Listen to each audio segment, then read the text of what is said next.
Muito bem, estamos de volta para mais uma lição da nossa escola dominical com a revista da Central Gospel.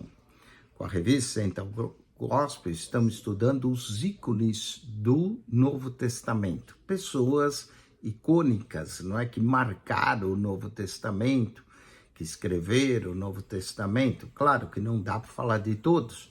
Você pode entrar no meu canal no YouTube e procurar lá personagens do Novo Testamento. Eu comento 240, mas aqui nessa lição nós estamos falando dos principais, não é?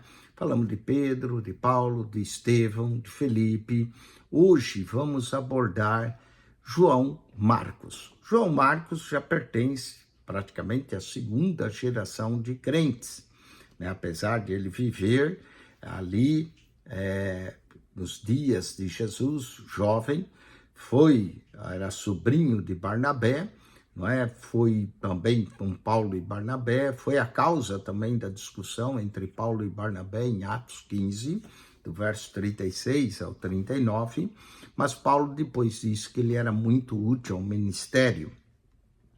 João Marcos, um legado de restauração e de perseverança. Vamos ler alguns textos que tratam dele. Atos, capítulo 12, verso 12 a 25, lemos. E considerando ele isso, foi à casa de Maria, mãe de João Marcos, que tinha por sobrenome, mãe de João, que tinha por sobrenome Marcos, onde muitos estavam reunidos e oravam. Essa Maria de Jerusalém, mãe de João, que tinha por sobrenome Marcos, ali tinha uma oração. Pedro estava preso, a igreja orava, Pedro ao sair foi para lá.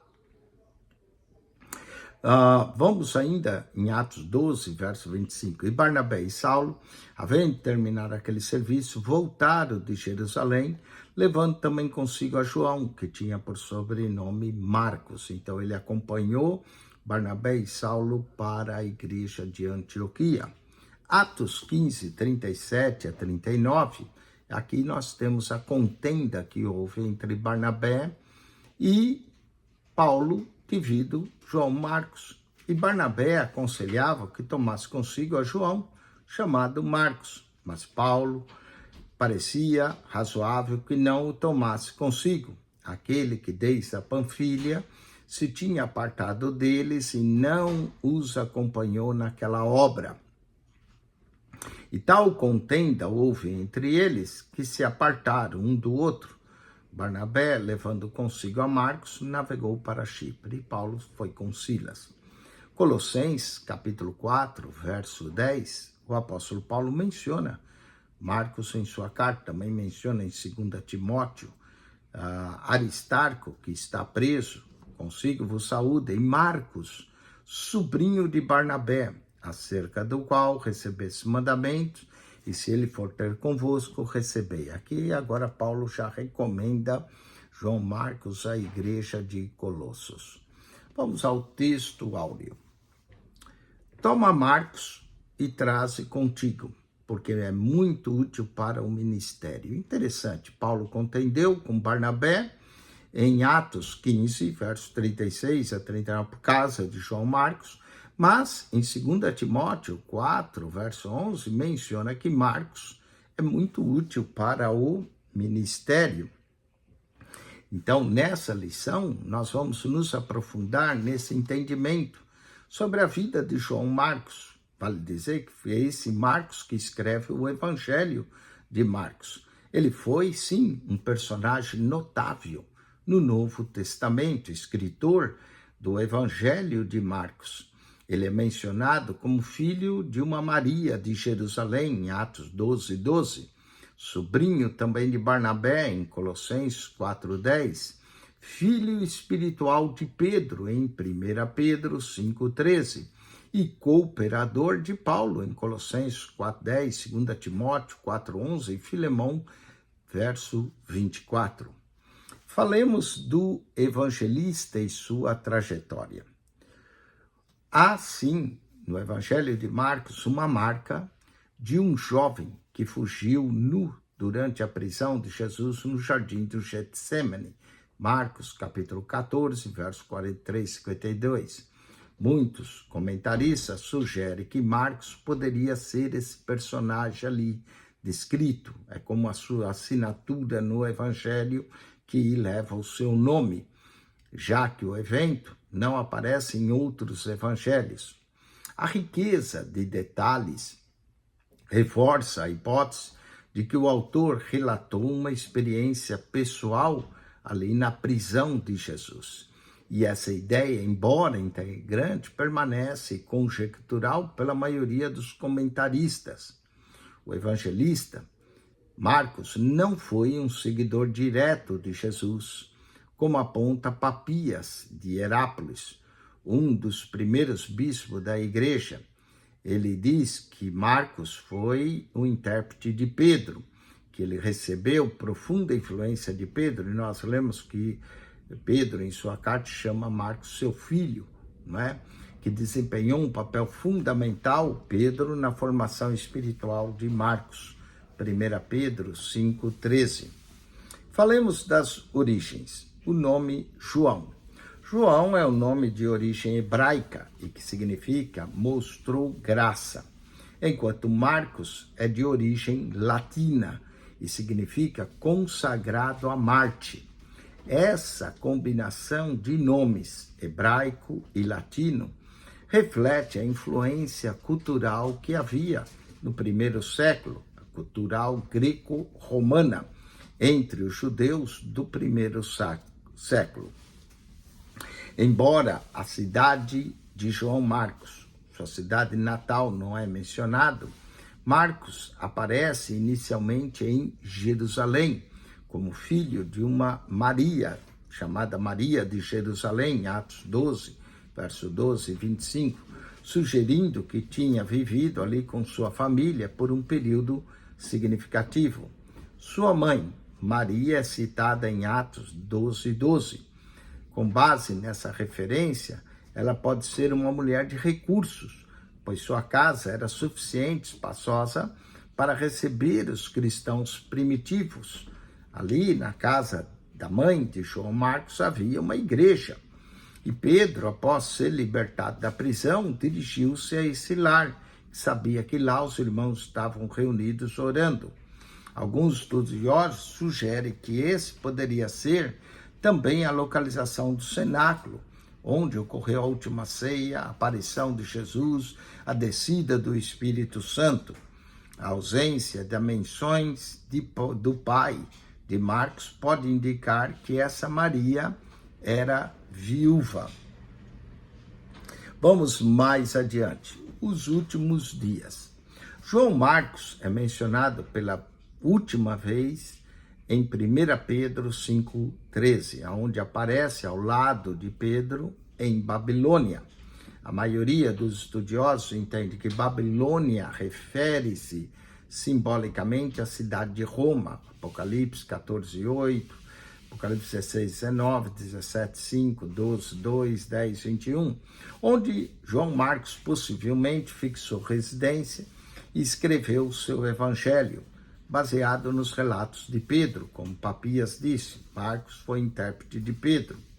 Tradições posteriores atribuem a Marcos também o papel de fundador da igreja em Alexandria, no Egito, onde teria atuado como pastor e mais tarde foi martirizado. O livro dos Mártires diz que Marcos foi martirizado em Alexandria, no Egito. Essa informação, apesar de não ser confirmada pelas escrituras, mas reflete o impacto da obra de expansão do cristianismo. Falemos ainda da sua trajetória e sua redenção ministerial. Conforme Atos 15, sabemos que ele abandonou a Paulo e a Barnabé na Panfilha. João Marcos, então, participou da primeira viagem missionária com Paulo e Barnabé. Cooperou na pregação em Salamina, em Atos 13:5. No entanto, ao chegar a Perge, ele retornou para Jerusalém, Atos 13:13.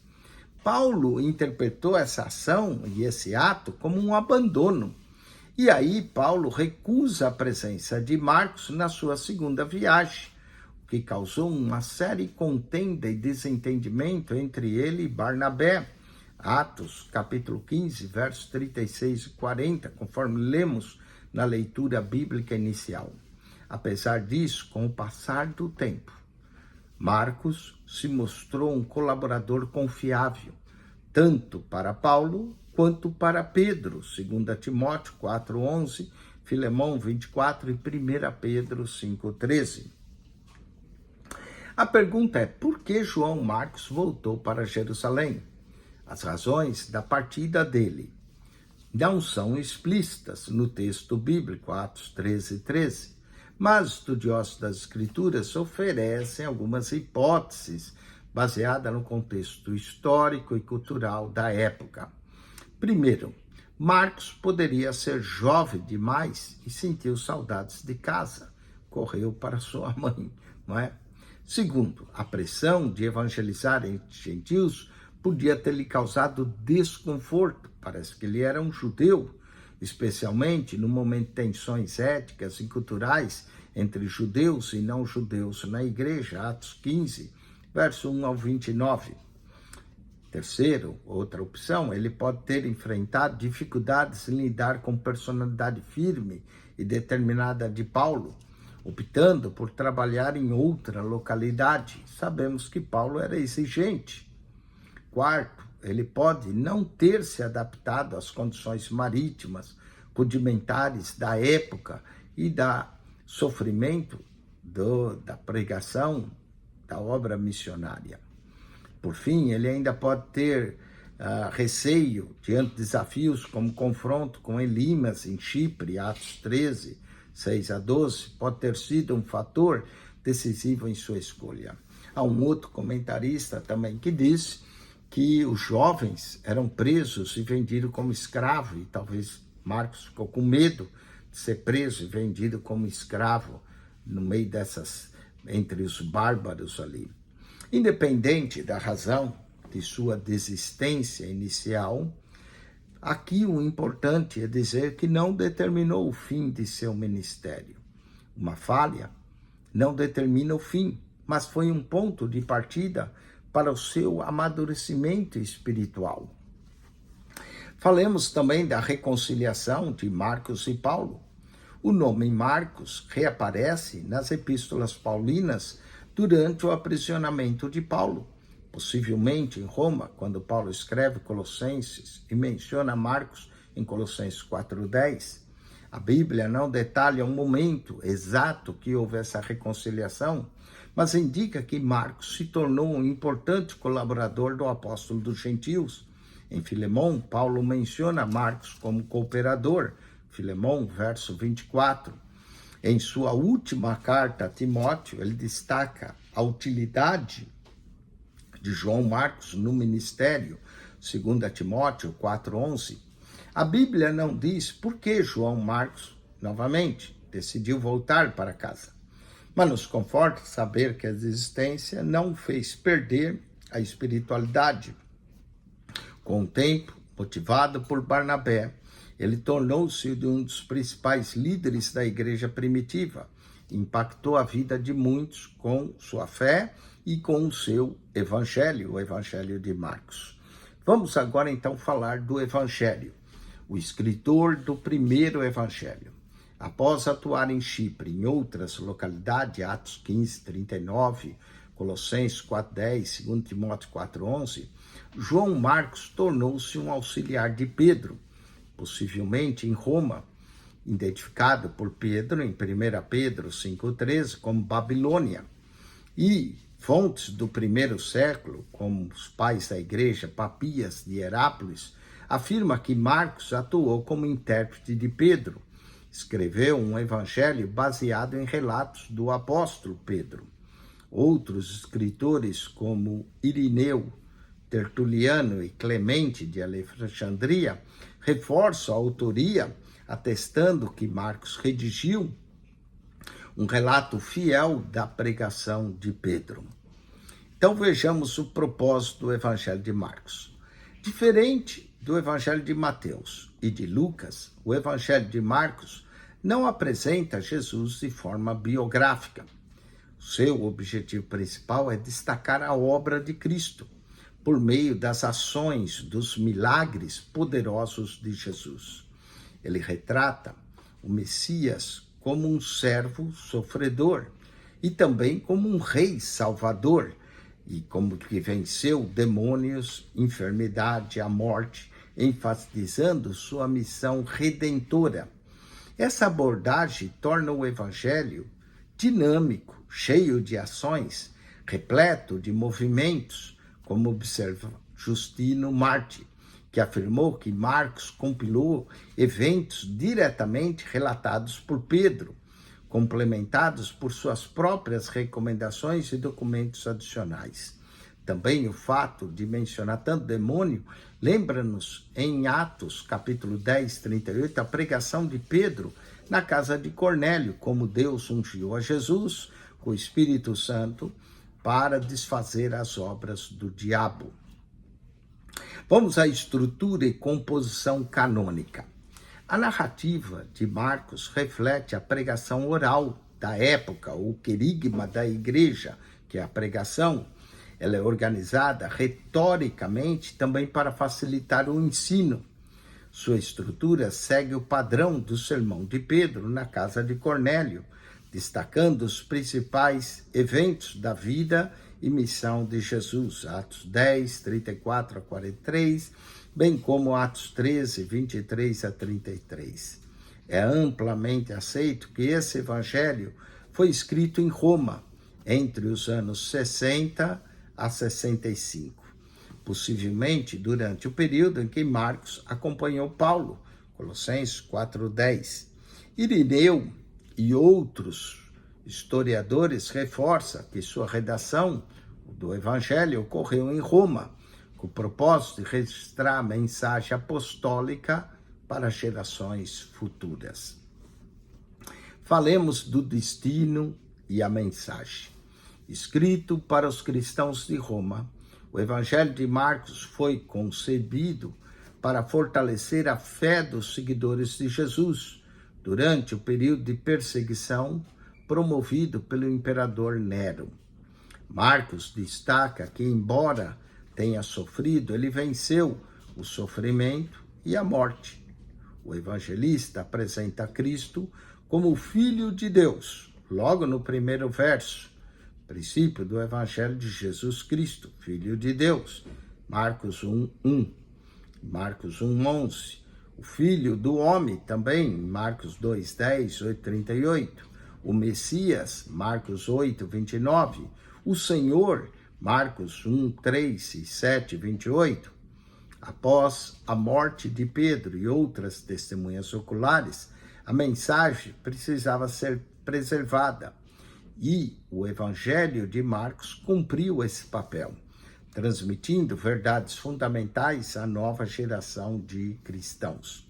Segundo a hipótese do documento da formação dos evangelhos, diz que Marcos é o primeiro e depois Mateus e Lucas ampliaram o Evangelho de Marcos. Ele é o mais curto, mas se ele foi o primeiro, ele tem a primazia entre os evangelistas. E falemos dessa prioridade de Marcos. A cronologia dos evangelhos nos sugere que Marcos foi o primeiro a ser escrito e serviu como base para Mateus e também para Lucas. Esse consenso entre teólogos modernos reforça a importância de sua obra como ponto de partida para a tradição evangélica. João Marcos, por meio do seu evangelho, deixou um legado que não apenas registrou a vida de Cristo, mas também inspirou e guiou a igreja em tempos de desafio.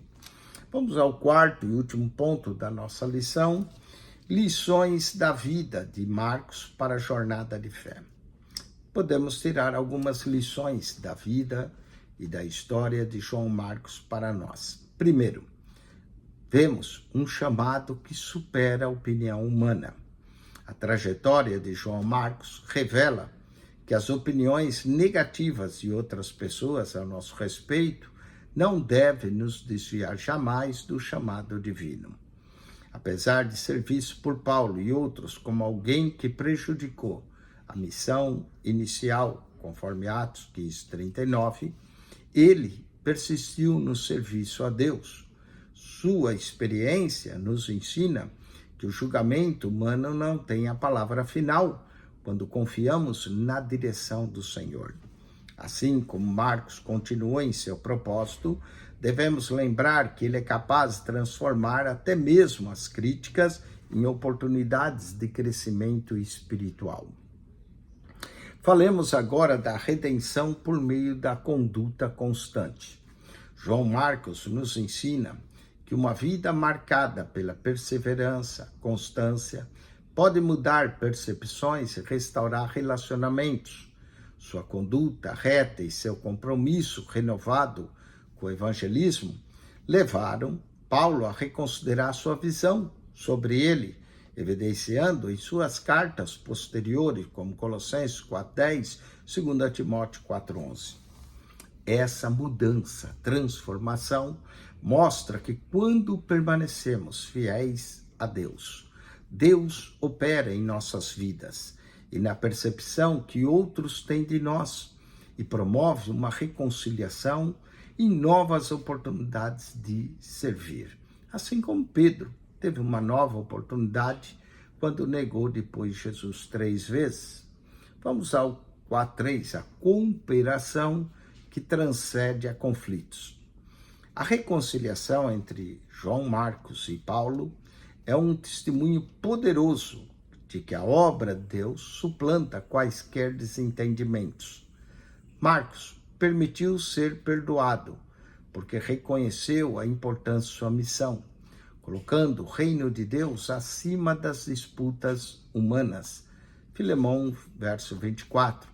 Seu exemplo desafia-nos a priorizar a unidade e a cooperação no serviço cristão, lembrando que o Senhor da Seara é maior que nossas diferenças.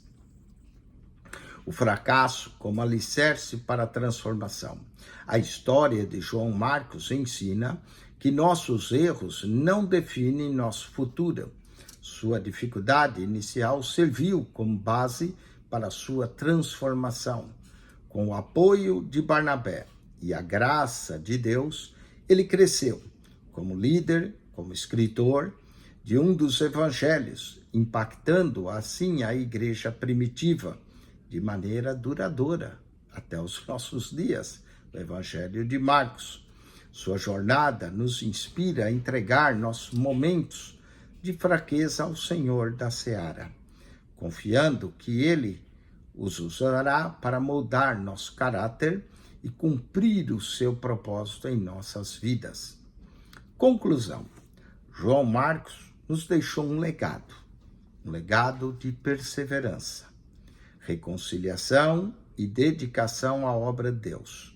Sua vida demonstra que com humildade podemos superar obstáculos e contribuir significativamente para o reino. João Marcos nos lembra que o Senhor não apenas restaura, mas também utiliza nossas falhas para se tornar exemplos vivos de sua graça e de seu poder transformador. Em cada etapa de nossa jornada, podemos olhar para Marcos como modelo de superação e de uma fé inabalável. Para concluir, vamos a uma atividade para fixação, que é uma pergunta aqui básica. Qual era o propósito de Marcos ao escrever seu evangelho? E a resposta era fortalecer, guiar os cristãos de Roma em meio à terrível perseguição de Nero. Cristo, nosso maior exemplo de sacrifício. Bom, espero que você tenha gostado dessa aula. Você pode assistir ela quantas vezes quiser, não é? Está no canal do YouTube e nos ajude a divulgar, não é, o nosso canal. Aqui nós comentamos essa revista para os irmãos da Assembleia de Deus Vitória em Cristo, a ADVEC. Então divulgue entre os irmãos da ADVEC que aqui há um comentário da vossa revista. Não é? Semana que vem, nós vamos abordar a lição de número 11, os ícones do Novo Testamento, e vamos falar de Timóteo. Hoje falamos de João Marcos, considerado filho de Pedro, do apóstolo Pedro. Agora vamos falar de Timóteo, outro filho do apóstolo Paulo, um servo fiel, cooperador na obra de Cristo, filho de uma judia que se converteu e foi um grande cooperador do apóstolo Paulo. Paulo escreveu 2 cartas a ele, 1 Timóteo, 2 Timóteo. Semana que vem, então, abordaremos sobre Timóteo. Estude a lição, aprenda, divulgue o nosso canal PR Eugênio Piacentini, o canal da Bíblia. PR Eugênio Piacentini, o canal da Bíblia. Entre aí no canal, esteja divulgando esse trabalho, amém? Lá nós temos quase que 8.000 vídeos para você, são bastante vídeos, com bastante conteúdo, são 259 pastas, com quase 8.000 vídeos para você. PR Eugênio Piacentini, o canal da Bíblia. Subscreva e divulgue esse canal. Amém.